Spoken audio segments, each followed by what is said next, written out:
May mga taong madaling humusga,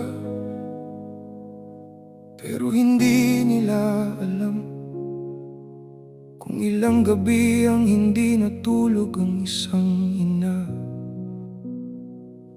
para lang may makain ang kanyang anak.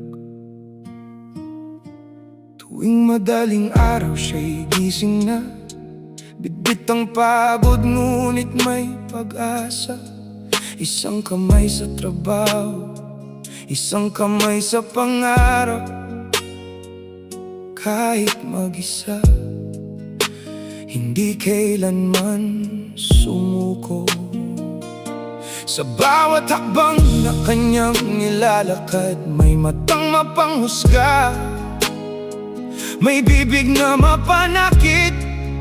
Tinatawag siyang kulang, tinatawag siyang mali, pero walang nakakita sa mga luhang ikinuble. Hindi nila alam ilang beses siyang bumagsak at muling tumayo. Hindi nila alam na bawat sugat ay para sa kinabukasan ng anak niya. Huwag mong husgahan ng isang inang lumalaban, dahil hindi mo alam ang digmaang kanyang pinagdadaanan. Ang bawat kalyo sa kanyang mga kamay ay katumbas ng kinabukasang kanyang iniaalay.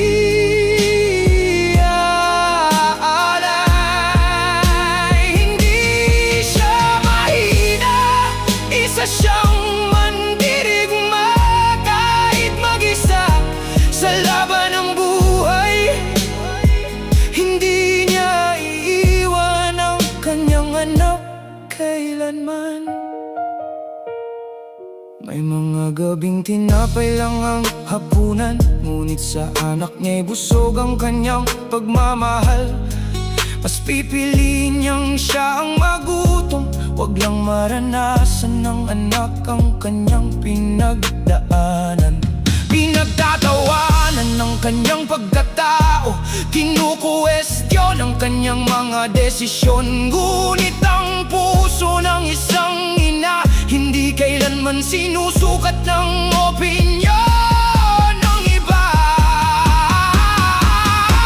Kung nakikita mo siyang nakangiti, wag mong isiping wala siyang dalang sakit, dahil ang pinakamalalakas na tao ay ang mga umiyak sa dilim, ngunit bumabangon pa rin pagsikat ng araw.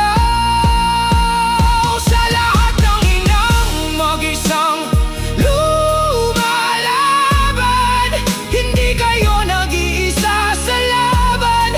Darating ang araw na ang bawat luha magiging ngiti ng inyong mga anak. At sa mga taong mapanghusga, sana bago kayo magsalita, subukan ninyong dalhin kahit isang araw ang krus na pasan ng isang ina.